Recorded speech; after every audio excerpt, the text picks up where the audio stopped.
नमस्कार सभी साथियों। मैं मोनू शर्मा इस ऑनलाइन डिजिटल प्लेटफॉर्म पर आप सभी लोगों का हार्दिक स्वागत और अभिनंदन करता हूं। जैसा कि आज से आपकी इंग्लिश की क्लासेस स्टार्ट हो चुकी है। कोई भी स्टूडेंट, चाहे वो स्टेट लेवल की तैयारी कर रहा हो, चाहे सेंट्रल लेवल की तैयारी कर रहा हो, उन सभी के लिए ये क्लास बहुत इंपॉर्टेंट है। आज हम इंग्लिश के किसी भी टॉपिक के ऊपर चर्चा नहीं कर रहे हैं। आपके सामने स्क्रीन पर लिखा हुआ है बेसिक्स ऑफ इंग्लिश, अर्थात इंग्लिश की आधारभूत संरचनाओं के बारे में हम जानने का प्रयास करेंगे, छोटे छोटे और प्यारे प्यारे शब्दों के माध्यम से। जब हमें इंग्लिश कहीं पर भी लिखी हुई नजर आती है तो हमारे दिमाग में दो प्यारे प्यारे शब्द आते हैं। उनमें से मैं पहले शब्द की आपके सामने बात करता हूं।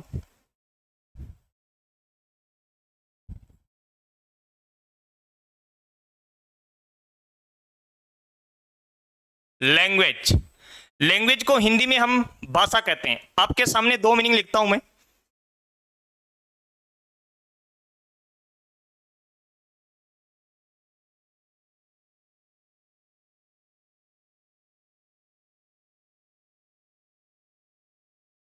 इनमें से कौन सी मीनिंग है जो परिभाषा के लिए सही है? परिभाषा के लिए ये वाली मीनिंग सही है, ये वाली मीनिंग गलत है। तो लैंग्वेज की क्या डेफिनेशन होती है? Language is a medium through which we express our ideas,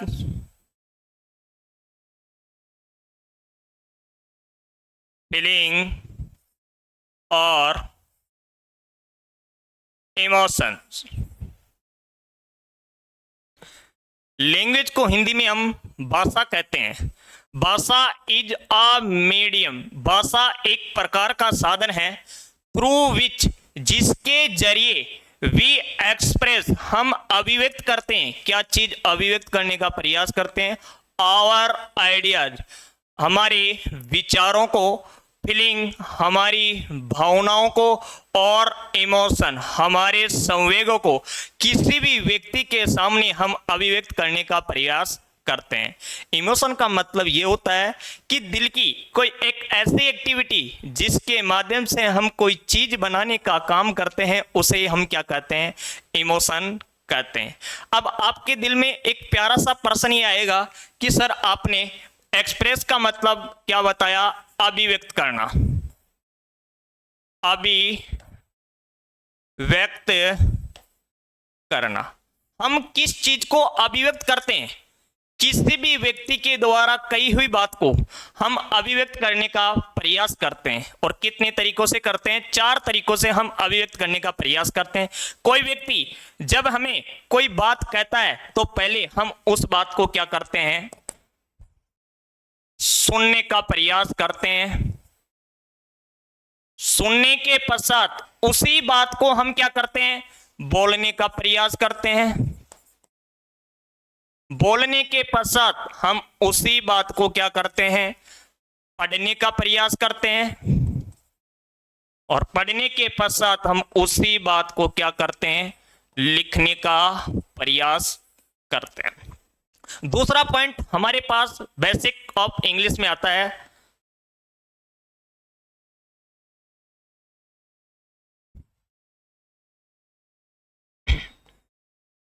grammar. Grammar को हिंदी में हम व्याकरण कहते हैं। तो व्याकरण की इंग्लिश में डेफिनेशन क्या होती है? Grammar is a set of rules. इस चीज का सेट ऑफ रूल्स करने का काम करता है। टू फॉर्म वर्ड्स, फ्रेजेज और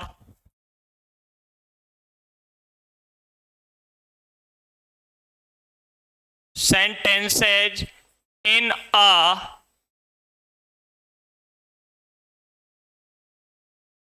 मीनिंगफुल वे। ग्रामर को हिंदी में हम व्याकरण कहते हैं। व्याकरण is a set of rules. Grammar है व्याकरण नियमों का एक ढांचा है। टू फॉर्म जो बनाने का प्रयास करता है। क्या चीज बनाने का प्रयास करता है? वर्ड्स यानी शब्द बनाने का, फ्रेजेस पद बनाने का, और सेंटेंस और वाक्य बनाने का प्रयास करता है। कैसे वाक्य? इन अ मीनिंगफुल वे, एक सार्थक अर्थ बताने वाले शब्द। तीसरा पॉइंट हमारे पास आता है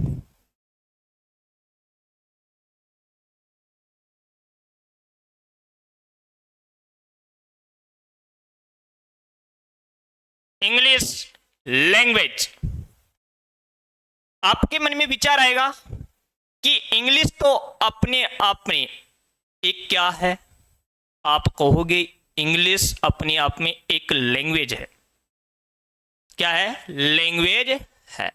और आप कहोगे कि सर अभी अभी हमने पढ़ा है, इसी लैंग्वेज को हिंदी में हम क्या कहते हैं? भाषा कहते हैं।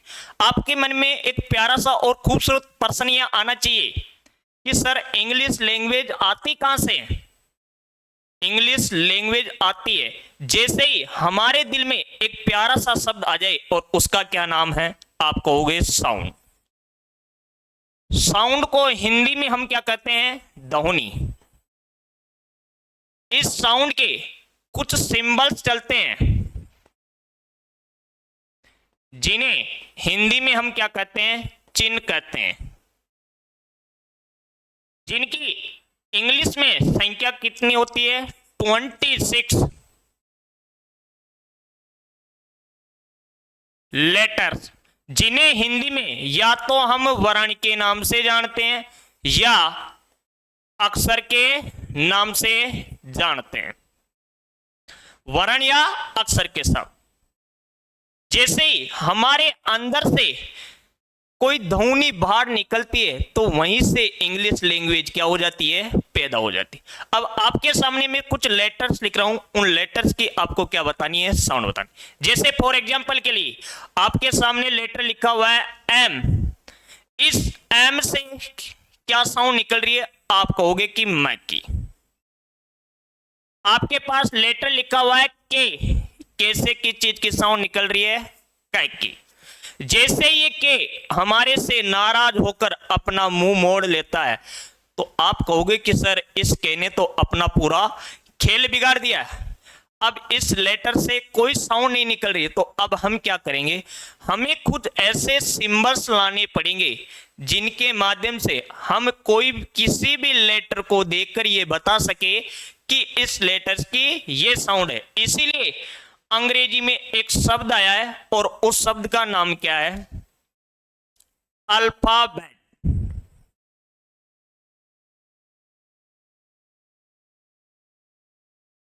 अल्फाबेट। अल्फाबेट को हिंदी में हम क्या किस नाम से जानते हैं? वर्णमाला। अल्फाबेट को ही दो भागों में बांट दिया गया, वाउल्स और कॉन्सोनेंट।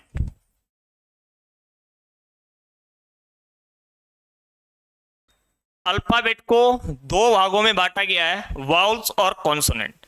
आपसे पूछा जाए कि इंग्लिश में वाउल्स लेटर की संख्या कितनी होती है तो 5 होती है। कौन कौन सी? ए, ई, आई, ओ, यू। शेष बचे हुए लेटर कौन से लेटर कहलाते हैं? Consonant letter. कौन कौन से? जैसे बी, सी, डी, एफ। शेष बचे हुए लेटर। अब कुछ शब्द आपके सामने में लिख रहा हूं, उन शब्द में आपको क्या बतानी है? साउंड। जैसे फॉर एग्जाम्पल के लिए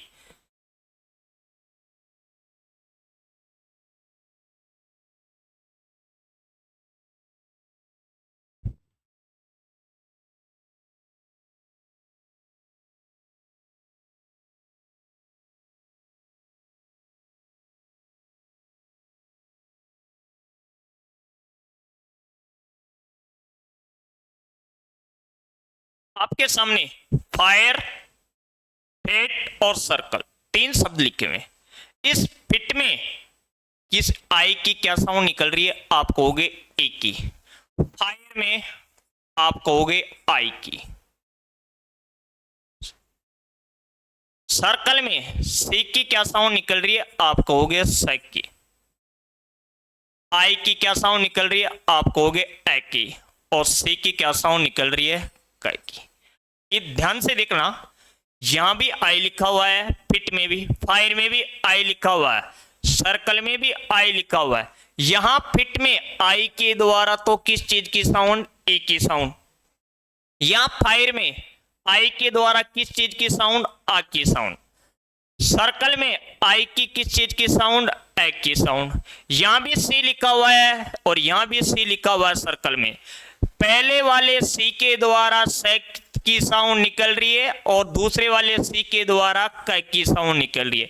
इसका मतलब, कहने का मतलब मेरा यह है, अगर हम किसी भी लेटर को एक ही शब्द में एक से ज्यादा बार प्रयोग करें या अलग अलग शब्द में हम प्रयोग करते हैं तो अलग अलग ही क्या निकलती है? साउंड निकलती है। तो कहने का मतलब मेरा यह है कि वाउल्स लेटर के द्वारा हम कितनी प्रकार के साउंड निकाल सकते हैं? आप कहोगे 20 प्रकार की साउंड निकाल सकते हैं। लेकिन जो कॉन्सोनेंट है उनसे हम कितनी प्रकार की? आप कहोगे 24 प्रकार की क्या निकाल सकते हैं? साउंड निकाल सकते हैं। अब आपके मन में विचार आएगा कि सर आपने हमें बताया है कि इंग्लिश में अल्फाबेट की संख्या कितनी होती है? 26 होती है। अगर किसी व्यक्ति के द्वारा आपसे यह पूछा जाए कि अल्फाबेट के द्वारा कुल कितनी प्रकार की साउंड निकाली जा सकती है, तो आप इजीली बता सकते हो वाउल्स के द्वारा 20 प्रकार की, कॉन्सोनेंट के द्वारा 24 प्रकार की, टोटल कितनी प्रकार की साउंड निकाल सकते हैं? आप कहोगे 54 प्रकार की साउंड निकाल सकते हैं। जैसे ही मैं वाउल्स और कॉन्सोनेंट को जोड़ दूं तो हमारे पास एक प्यारा सा शब्द बन जाता है और उसका क्या नाम है? आप कहोगे वर्ड। वर्ड को हम हिंदी में शब्द के नाम से जानते हैं। डेफिनेशन क्या होती है इंग्लिश में? Words is a meaningful unit of letter. Meaningful का मतलब होता है सार्थक। यूनिट का मतलब होता है इकाई। लेटर का मतलब होता है वर्णों।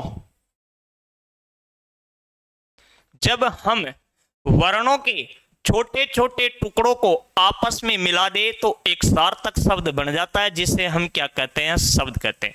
फॉर एग्जाम्पल के लिए आपके सामने कुछ शब्द लिखे हुए, जैसे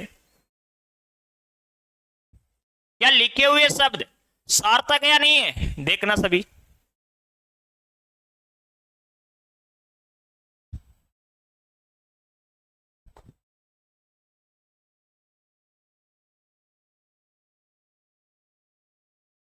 आप कहोगे सर कार अपने आप में एक सार्थक शब्द है। शिप को हिंदी में हम जहाज कहते हैं, अपने आप में एक सार्थक।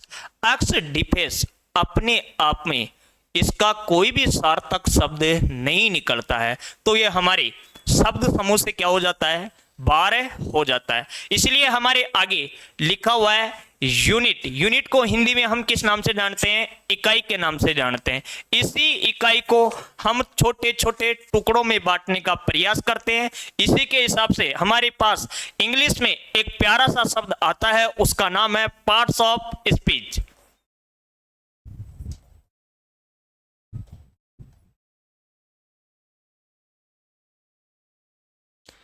इंग्लिश में पार्ट्स ऑफ स्पीच की संख्या कितनी होती है? देखिए ध्यान से।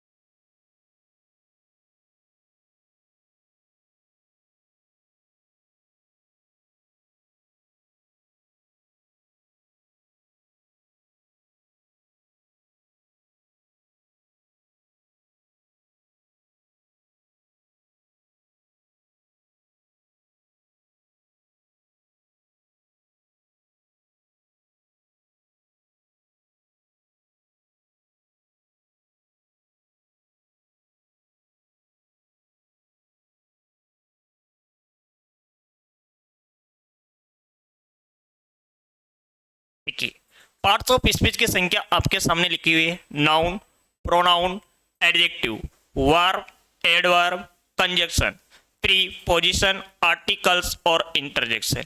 इनमें से हम प्रत्येक टॉपिक की एक एक की डिटेल में बात करेंगे और आपके सामने आज प्यारा सा हमारे पास पॉइंट रहेगा, उसका नाम है नाउन। पहले हम पार्ट की बात कर रहे हैं नाउन। नाउन को हिंदी में आप सभी जानते हो कि हम इसे क्या कहते हैं, संज्ञा कहते हैं। संज्ञा किसे कहते हैं? किसी भी व्यक्ति, वस्तु, स्थान आदि के नाम का बोध कराने वाले शब्द को हम क्या कहते हैं, संज्ञा कहते हैं। इंग्लिश में डेफिनेशन क्या होती है? Noun is the name of a person, a place or a thing। संज्ञा है, हमें क्या देने का काम करती है? नाम देने का काम करती है। किसका? एक व्यक्ति का, एक जगह का और एक वस्तु का। आपके सामने मैं दो सेंटेंस लिखता हूं, दोनों सेंटेंस में आपको नाउन की पहचान करनी है।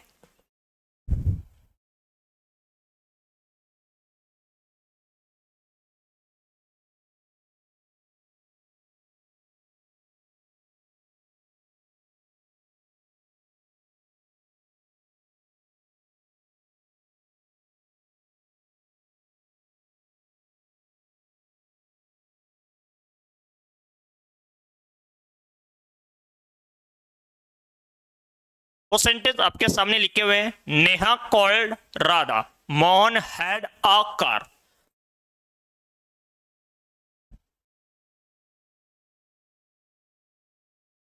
देखिए इधर, नेहा अपने आप में किसी लड़की का नाम है, अपने आप में क्या है? नाउन है। कॉल्ड अपने आप में क्या है? इस सेंटेंस की वर्ब है। राधा भी अपने आप में किसी लड़की का नाम है, अपने आप में क्या हो गई? नाउन हो गई। मोहन अपने आप में किसी लड़के का नाम है, अपने आप में क्या हो गया? नाउन हो गया। हेड अपने आप में क्या है? इस सेंटेंस की वर्ब है। ए अपने आप में क्या है? आर्टिकल्स है। और कार अपने आप में किसी चीज का नाम है, ये भी अपने आप में क्या हो गया? नाउन। ये चीजें हम छोटी क्लास में पढ़ के आए हैं, लेकिन अब हम बड़े हो गए और कॉम्पिटिटिव लेवल की हम बात करते हैं। जब हम बड़े हो गए और हम क्या बन गए? राजा बाबू बन गए। तो जब हम कॉम्पिटिटिव लेवल की बात करते हैं तो कॉम्पिटिटिव लेवल पर हम इसी नाउन को किस लेवल पर पढ़ने का काम करेंगे?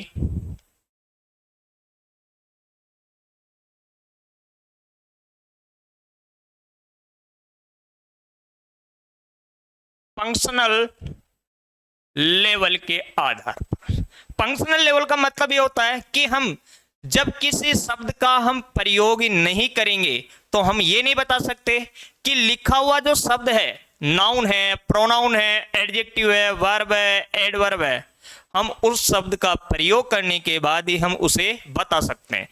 जब नाउन को हम फंक्शनल लेवल के आधार पर पढ़ रहे हैं तो फंक्शनल लेवल पर नाउन की क्या डेफिनेशन निकाल दी? Naming word.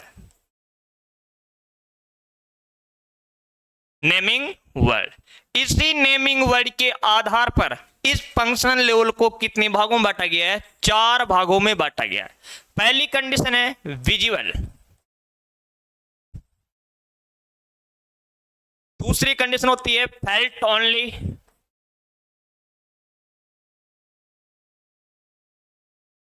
Noun equivalent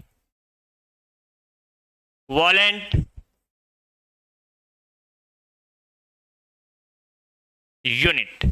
functional level के आधार पर नाउन को 4 भागों में बांट दिया गया। Visual, felt only, noun, equivalent और यूनिट। विजुअल का मतलब होता है कि ऐसे नाउन जिन्हें हमें देख सकते हैं। किसे देख सकते हैं? आप ये कह सकते हो कि हम एक व्यक्ति को देख सकते हैं, किसी जगह को हम देख सकते हैं, किसी वस्तु को हमें देख सकते हैं। पहली कंडीशन। फेल्ट ओनली का मतलब होता है कि ऐसे नाउन जिन्हें हम क्या कर सकते हैं? महसूस कर सकते हैं। और इसी फेल्ट ओनली से हमारे पास एक प्यारा सा शब्द निकल के आता है FAQS। ऐप का मतलब होता है फीलिंग। ए का मतलब होता है एक्शन, क्यू का मतलब होता है क्वालिटी, एस का मतलब होता है स्टेट। स्टेट का मतलब यहां राज्य से नहीं है, स्टेट का मतलब यहां अवस्था से है। दो चीजों की बात हो गई, कुछ नाउन को हम देख सकते हैं, कुछ नाउन को हम क्या कर सकते हैं, महसूस कर सकते हैं। तीसरा भाग है इसी का नाउन इक्विवेलेंट। ऐसे नाउन जो नाउन तो नहीं होते लेकिन किसकी तरह काम करे, नाउन की तरह काम करे, उसे हम क्या कहते हैं, नाउन इक्विवेलेंट कहते हैं। और चौथा भाग हमारे पास लिखा हुआ है यूनिट। ऐसे नाउन जिन्हें हम क्या कर सकते हैं, काउंट कर सकते हैं, या जिन्हें हम क्या कर सकते हैं, मेजर यानी तोल सकते हैं। किसके आधार पर, नाम के आधार पर। सर आपने हमें नेमिंग वर्ड के आधार पर फंक्शनल लेवल को 4 भागों में तो बता दिया, लेकिन हम सेंटेंस में इनकी पहचान कैसे करेंगे? तो आपके पास आइडेंटिफिकेशन आपको करनी है 3 शब्दों के माध्यम से।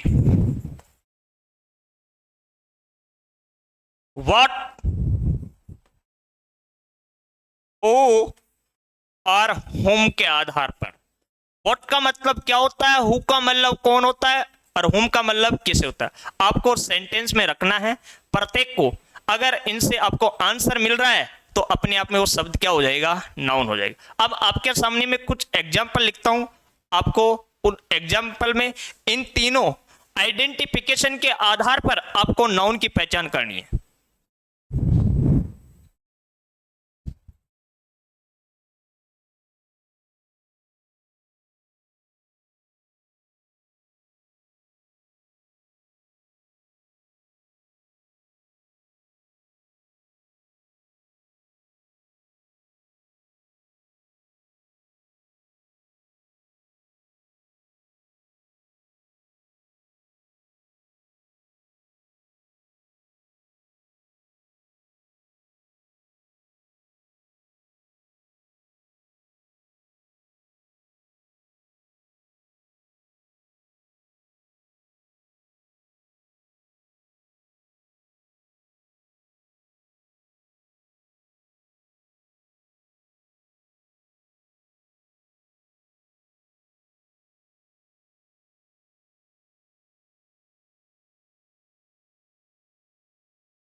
सात क्वेश्चन आपके सामने लिखे हुए हैं।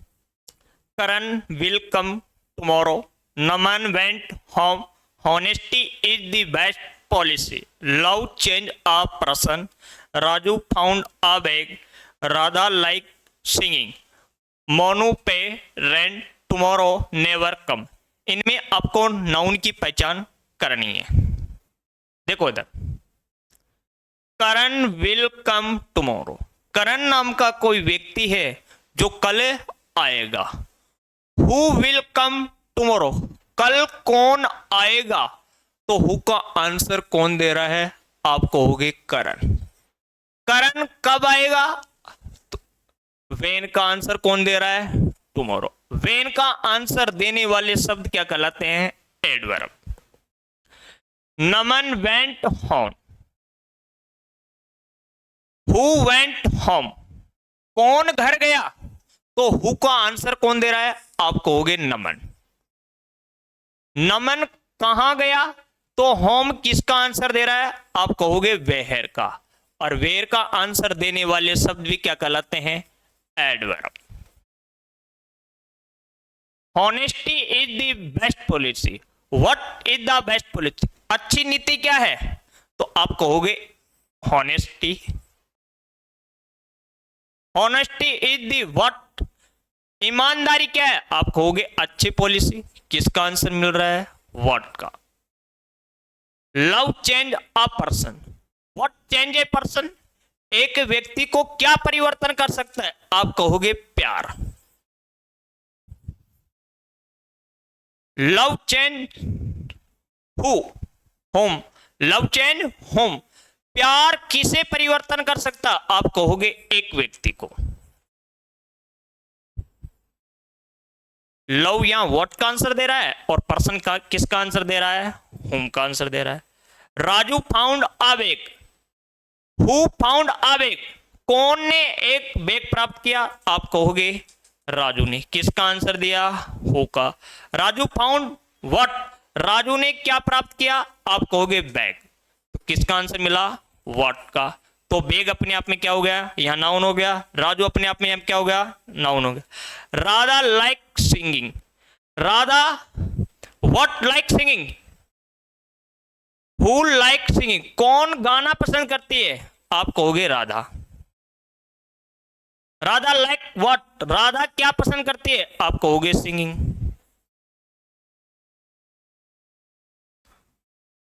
हु पे रेंट, कौन ने रेंट पे किया? आप कहोगे मोनू ने। मोनू पे व्हाट, मोनू ने क्या पे किया? आप कहोगे रेंट। किसका आंसर मिला? व्हाट का। व्हाट नेवर कम, क्या कभी नहीं आएगा? आप कहोगे टुमारो। किसका आंसर मिला? व्हाट। अब आप मुझे ये बता सकते हो कि यहां पर लिखा हुआ जो हॉनेस्टी है अपने आप में किसी व्यक्ति का नाम है, किसी जगह का नाम है, किसी वस्तु का नाम है? जब हम इन शब्दों का हमने प्रयोग किया तभी तो हमने बताया कि ये जो लिखा हुआ शब्द है नाउन है, प्रोनाउन है, एडजेक्टिव है, एडवर्ब।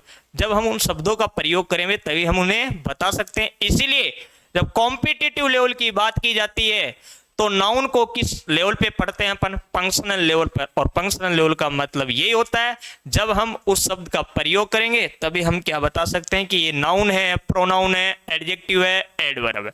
इसीलिए इस फंक्शनल लेवल के आधार पर नाउन की क्या डेफिनेशन निकाल दी? Naming word. और नेमिंग वर्ड के आधार पर फंक्शनल लेवल को 4 भागों में बांटा गया है: visual, felt only, noun, equivalent और यूनिट। देखिए आगे इसी के आधार पर हम काइंड्स ऑफ नाउन पढ़ेंगे।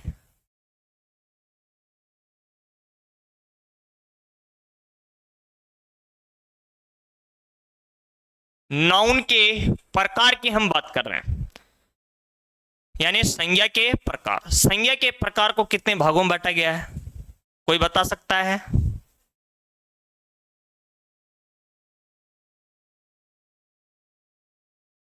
कितने भागों में बांटा गया है? 5 भागों में। एक एक की हम बात करते हैं। देखो पहला नाउन हमारे सामने है प्रॉपर नाउन। प्रॉपर नाउन को हिंदी में हम कहते हैं व्यक्तिवाचक संज्ञा। वह संज्ञा शब्द जिसके द्वारा किसी विशेष व्यक्ति, वस्तु, स्थान आदि के नाम का बोध कराए उसे हम क्या कहते हैं? व्यक्तिवाचक संज्ञा कहते हैं। जैसे इंग्लिश में क्या डेफिनेशन निकलती है? आप कहोगे पर्टिकुलर या स्पेसिफिक का काम करता है, किसका? नेम का। प्रॉपर नाउन के अंतर्गत अगर हम एंटियल लेटर की बात करें तो अपर केस में लिखा जाता है। एंटियल लेटर का मतलब होता है कि प्रारंभिक शब्द हम कैसा लिखते हैं, बड़े अक्षरों में लिखते हैं प्रॉपर नाउन के अंतर्गत। Proper noun of a person से पहले हम आर्टिकल्स ना तो ए का प्रयोग करते हैं, ना एन का प्रयोग करते हैं, ना द का प्रयोग करते, तीनों ही आर्टिकल्स का हम क्या नहीं करते? प्रयोग नहीं करते। जब हम प्रॉपर नाउन के अंतर्गत तीनों ही आर्टिकल्स का प्रयोग नहीं करते तो हम लगाते क्या है? Zero articles. जैसे फॉर एग्जांपल के लिए, जैसे आपके पास लिखा हुआ है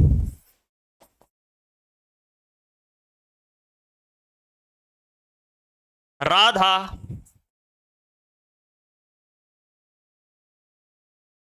करण जयपुर अल्टो 800। राधा अपने आप में पर्टिकुलर किसी लड़की का नाम दे रखा है, करण अपने आप में पर्टिकुलर किसी व्यक्ति का नाम दे रखा है, जयपुर अपने आप में किसी स्थान का नाम दे रखा है अर्थात जगह का नाम दे रखा है, अल्टो 800 पर्टिकुलर किसी गाड़ी का नाम दे रखा है। इसी का जस्ट अपोजिट दूसरा नाउन हमारे पास में आता है कॉमन नाउन। कॉमन नाउन को हम हिंदी में कहते हैं जातिवाचक संज्ञा। वह संज्ञा शब्द जिसके द्वारा किसी व्यक्ति, वस्तु और स्थान के संपूर्ण वर्ग की जाति का बोध करा दे उसे हम क्या कहते हैं? जातिवाचक संज्ञा कहते हैं। और इंग्लिश में डेफिनेशन निकलती है इसकी जनरल नेम रिप्रेजेंट करने का काम करता। कौन सा जनरल नेम रिप्रेजेंट करता है? दी कैटेगरी। और कैटेगरी भी कौन सी? क्लास। और क्लास का मतलब यहां होता है वर्ग से। कॉमन नाउन के अंतर्गत एंटियल लेटर की बात की जाए कि प्रारंभिक जो शब्द है वो कौन से केस में लिखा जाता है? लोअर केस में, अर्थात छोटे शब्दों में लिखने का प्रयास करते हैं। कॉमन नाउन से पहले हम आर्टिकल्स ए और एन का क्या करते हैं? प्रयोग करते हैं। फॉर एग्जाम्पल के लिए, जैसे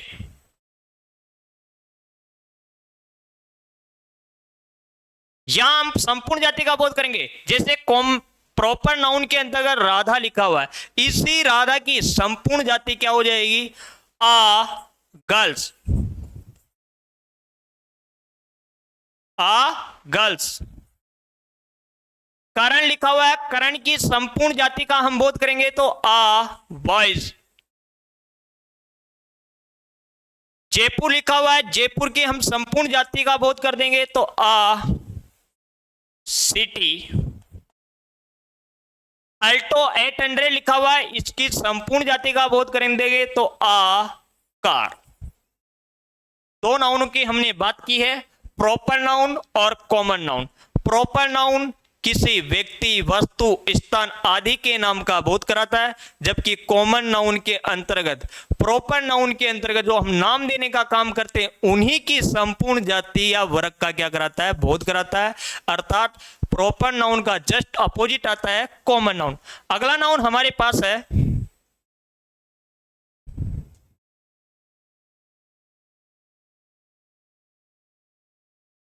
मेटेरियल नाउन। मेटेरियल नाउन को हिंदी में हम कहते हैं पदार्थवाचक संज्ञा। वह संज्ञा शब्द जिसके द्वारा द्रव्य या पदार्थ के नाम का बोध कराया जाए उसे हम क्या कहते हैं? पदार्थवाचक संज्ञा कहते हैं। इंग्लिश में डेफिनेशन क्या होती है? Name of substance of matter. हमें पता है कि मेटेरियल नाउन से पहले हम किसी भी आर्टिकल्स का प्रयोग नहीं करते। तो मेटेरियल नाउन होते कौन कौन से इंग्लिश में? जैसे गोल्ड हो गया, सिल्वर हो गया, आयरन हो गया, वाटर हो गया, मिल्क हो गया। अगला नाउन हमारे पास है कलेक्टिव नाउन।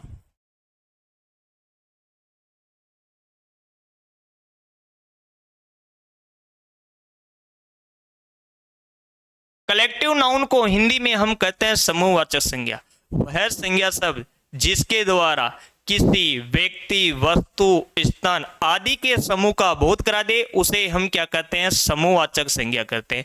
और इंग्लिश में डेफिनेशन क्या निकलती है? ग्रुप रिप्रेजेंट करने का काम करता है।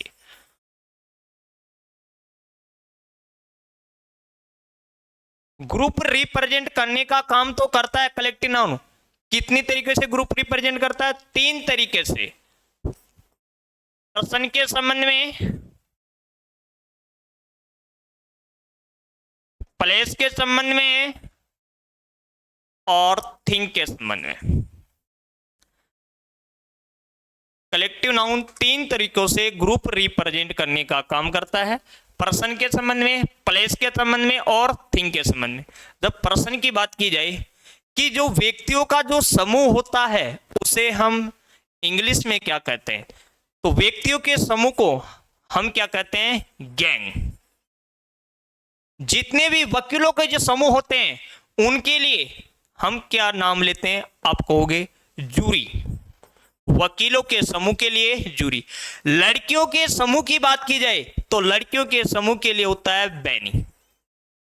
पर्सन के संबंध में अपन ने 3 ग्रुप को रिप्रेजेंट किया है, गैंग, जूरी और बैनी। अगर प्लेस की बात की जाए तो प्लेस के समूह को हम या तो डिस्ट्रिक्ट के नाम से कहते हैं या हम कंट्री के नाम से कहते हैं। 2 समूह की बात करते हैं प्लेस के संबंध में, या तो डिस्ट्रिक्ट या कंट्री। अगर थिंग की बात की जाए कि जो जितने भी वस्तुओं के समूह होते हैं उन्हें हम किस नाम से जानते हैं? तो वस्तुओं के समूह को हम बंच के नाम से जानते हैं। बंच के नाम से जानते हैं। अगला नाउन हमारे पास है एब्स्ट्रैक्ट नाउन। लास्ट नाउन है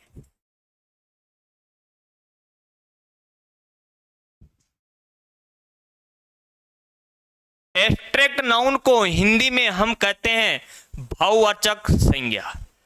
वह शब्द जिसके द्वारा किसी भी व्यक्ति के गुण, दोष, भावनाएं और अवस्थाओं के बोध को बताया जाए उसे क्या कहते हैं? भाववाचक संज्ञा कहते हैं। भाववाचक संज्ञा एक ऐसी प्रकार की संज्ञा होती है जिन्हें ना तो हम देख सकते हैं ना ही हम क्या कर सकते हैं? टच कर सकते हैं।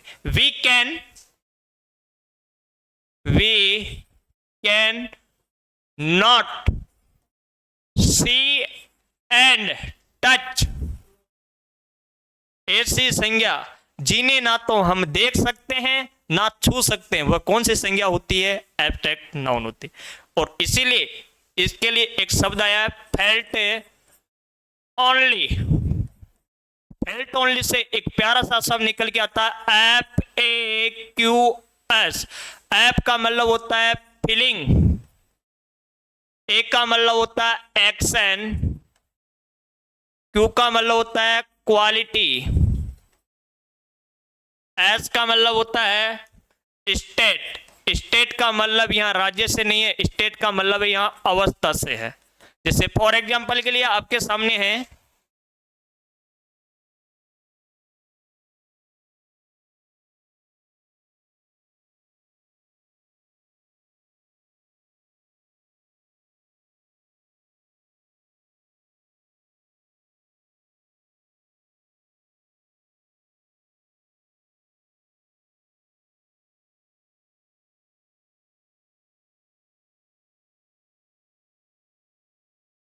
आपके सामने कुछ एग्जाम्पल लिखे हुए हैं, जैसे चाइल्डहुड, फ्रेंडशिप, लव, लाफ्टर और हॉनेस्ट। देखिए चाइल्डहुड, क्या आप किसी का बचपना देख सकते हो? तो आप कहोगे नहीं, हम केवल क्या कर सकते हैं? महसूस ही कर सकते हैं। क्या आप किसी की दोस्ती देख सकते हो? केवल हम क्या कर सकते हैं? महसूस ही कर सकते हैं। क्या आप किसी व्यक्ति का प्यार देख सकते हो? केवल हम उस चीज को भी क्या करेंगे? महसूस ही करने का काम कर सकते हैं।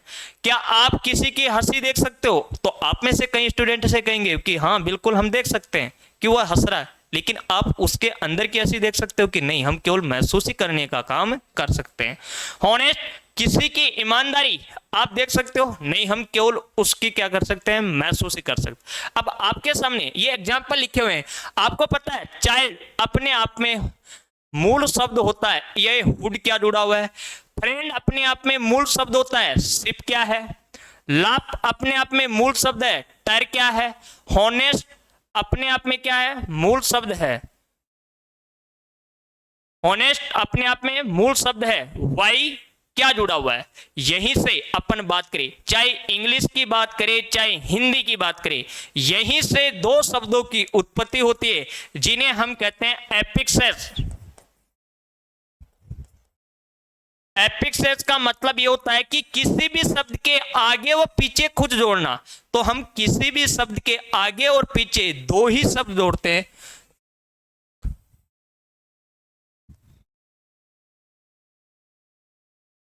प्रीफिक्स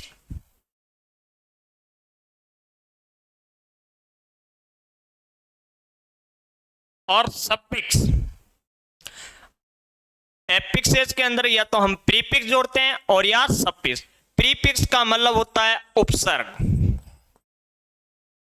सफिक्स का मतलब होता है प्रत्यय।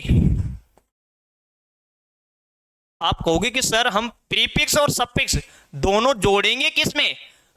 जोड़ोगे आप रूट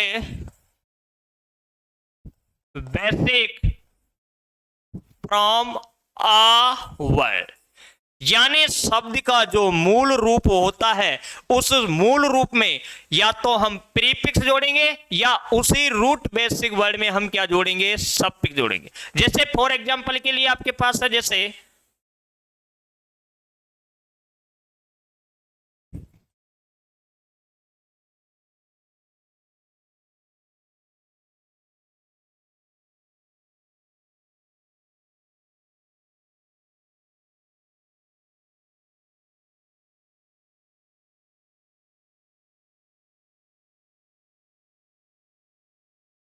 इस बार चार एग्जांपल आपके सामने लिखे हुए हैं। Impairment, goodness, inactive, smartness. देखो इधर, पेड़ अपने आप में रूट वर्ड है। इम अपने आप में इस पेड़ से पहले जो लगा हुआ है अपने आप में क्या है? आप कहोगे प्रीफिक्स। मेंट अपने आप में इस पेड़ में लास्ट में जुड़ा हुआ है, ये अपने आप में क्या है? सफिक्स है। गुडनेस में गुड अपने आप में रूट वर्ड है और नेस अपने आप में सफिक्स है। इन एक्टिव में इन अपने आप में प्रीफिक्स है और एक्टिव अपने आप में क्या हो गया? रूट वर्ड हो गया। स्मार्टनेस में मूल शब्द क्या हो गया? स्मार्ट हो गया और नेस अपने आप में क्या हो गया? सफिक्स हो गया। अर्थात कहने का मतलब मेरा यह है कि अगर हम शब्द के मूल रूप में अगर हम सफिक्स जोड़ दे तो उससे हमारा कौन सा नाउन बन जाता है? एब्स्ट्रैक्ट नाउन बन जाता है। एब्स्ट्रैक्ट नाउन बन जाता है। किससे बनता है? सफिक्स जोड़ने से। तो इंग्लिश में कुछ सफिक्स चलते हैं, जैसे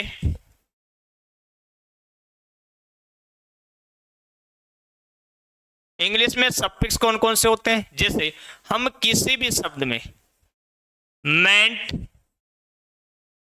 वंस, नेस, वुड, Y, T Y, I T Y,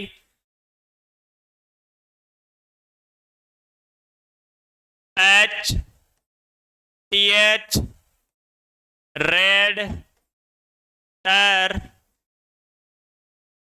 ship,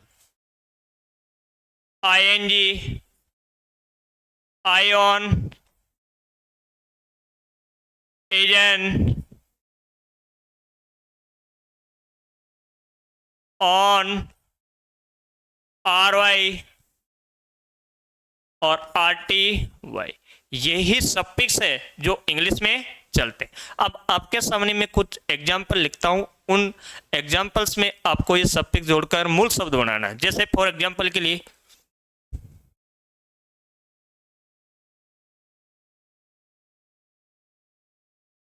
आपके पास शब्द लिखा हुआ है manage, act,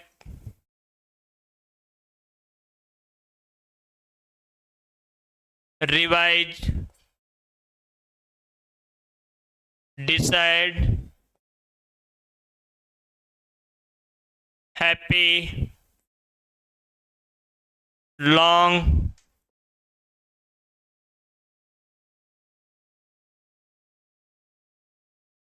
think, poor, drink. आपके सामने कुछ शब्द लिखे हुए हैं, इन शब्द में आपको सफिक्स जोड़कर मूल शब्द बनाना है, यानी एब्स्ट्रैक्ट नाउन बनाना। देखिए इधर शब्द लिखा हुआ है मैनेज, इस मैनेज में इनमें से कौन सा सफिक्स जोड़ू कि ताकि एब्स्ट्रैक्ट नाउन बन जाए। तो मैनेज से हम क्या शब्द बना सकते हैं, मैनेज, मैनेजमेंट। एक्ट में कौन सा सफिक्स जोड़ू ताकि एब्स्ट्रैक्ट नाउन बन जाए। तो एक्ट से हम या तो एक्टिंग बना सकते हैं या हम एक्शन बना सकते हैं, दो शब्द इससे बन सकते हैं। रिवाइज में इनमें से कौन सा सफिक्स जोड़ू जिससे हमारे पास एब्स्ट्रैक्ट नाउन बन जाए। तो रिवाइज में हम क्या बना सकते हैं, रिवीजन। डिसाइड में इनमें से कौन सा सफिक्स जोड़ू ताकि एब्स्ट्रैक्ट नाउन बन जाए। तो डिसाइड से हम बना सकते हैं डिसीजन। हैप्पी में इनमें से कौन सा सफिक्स जोड़ू ताकि एब्स्ट्रैक्ट नाउन बन जाए। हैप्पी में क्या जोड़ दिया जाए, हैप्पी नेस। लॉन्ग में इनमें से कौन सा सफिक्स जोड़ दिया जाए ताकि एब्स्ट्रैक्ट नाउन बन जाए। तो लॉन्ग में हम बना सकते हैं लेंथ। थिंक में इनमें से कौन सा सफिक्स जोड़ा जाए ताकि एब्स्ट्रैक्ट नाउन बन जाए। तो थिंक से या तो हम बना सकते हैं थिंकिंग या हम बना सकते हैं थॉट।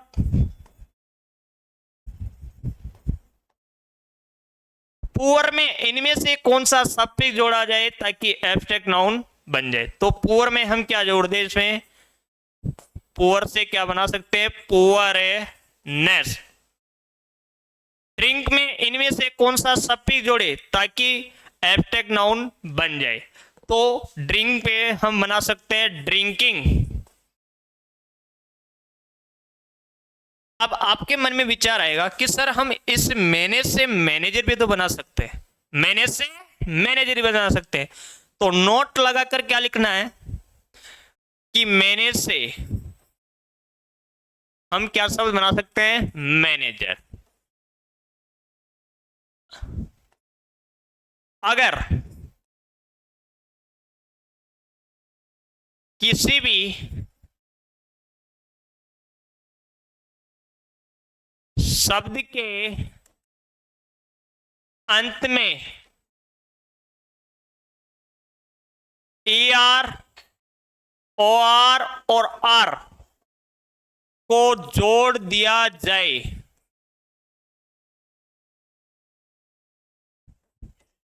जोड़ दिया जाए तो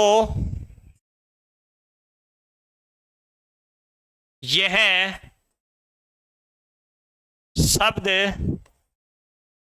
मिलकर क्या बनाता है, कॉमन नाउन।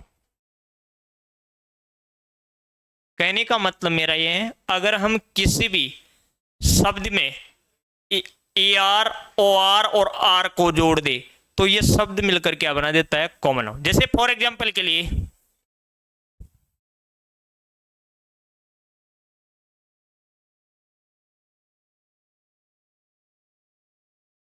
आपके पास लिखा हुआ एक्ट, आपके पास लिखा हुआ है सिंग।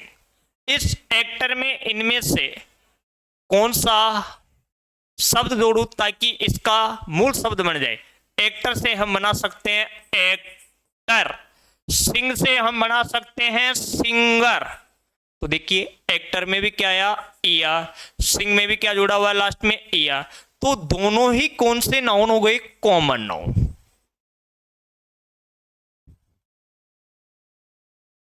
फिर मैं आपके सामने कुछ शब्द लिख रहा हूं, उनसे आपको एब्स्ट्रैक्ट नाउन बनाने हैं।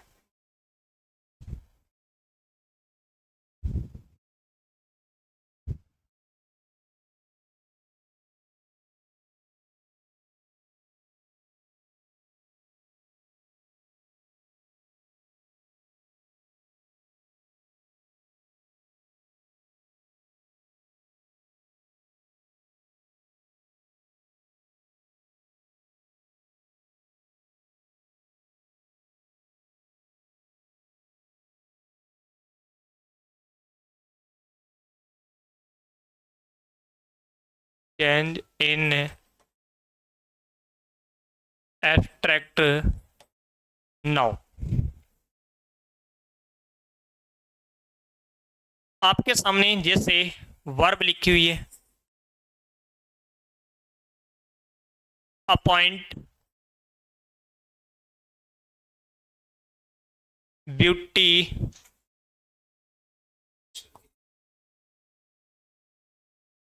Appoint, beauty,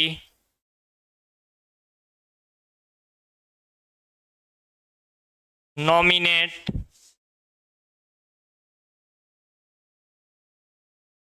verify. कुछ एडजेक्टिव लिखे हुए हैं आपके सामने।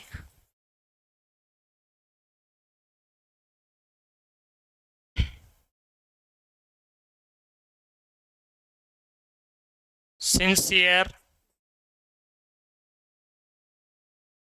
Familiar,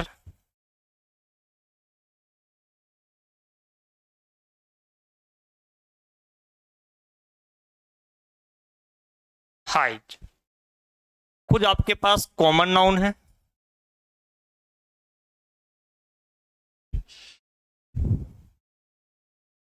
child, and member, father, mother. आपके सामने कुछ शब्द लिखे हुए हैं, इन्हीं शब्द के आधार पर आपको क्या बनाना है? एब्स्ट्रैक्ट नाउन बनाना है। जैसे अपॉइंट है, अपॉइंट से हम क्या बना सकते हैं? Appointment, appointment. ब्यूटी से हम क्या बना सकते हैं? Beautification, beautification. नॉमिनेट से क्या बना सकते हैं? नॉमिनेशन।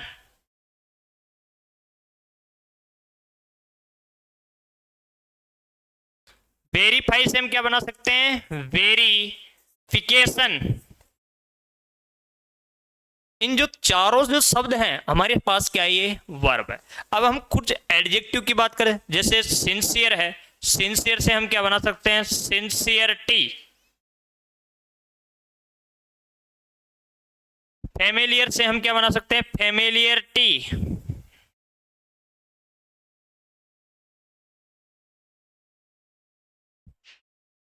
हाइट से हम क्या बना सकते हैं? हाइट।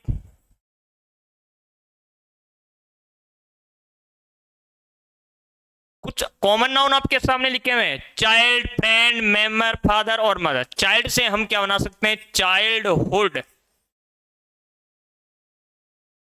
फ्रेंड से क्या बना सकते हैं हम? शिप। मेंबर से हम क्या बना सकते हैं? Member ship. फादर से हम क्या बना सकते हैं? Father hood.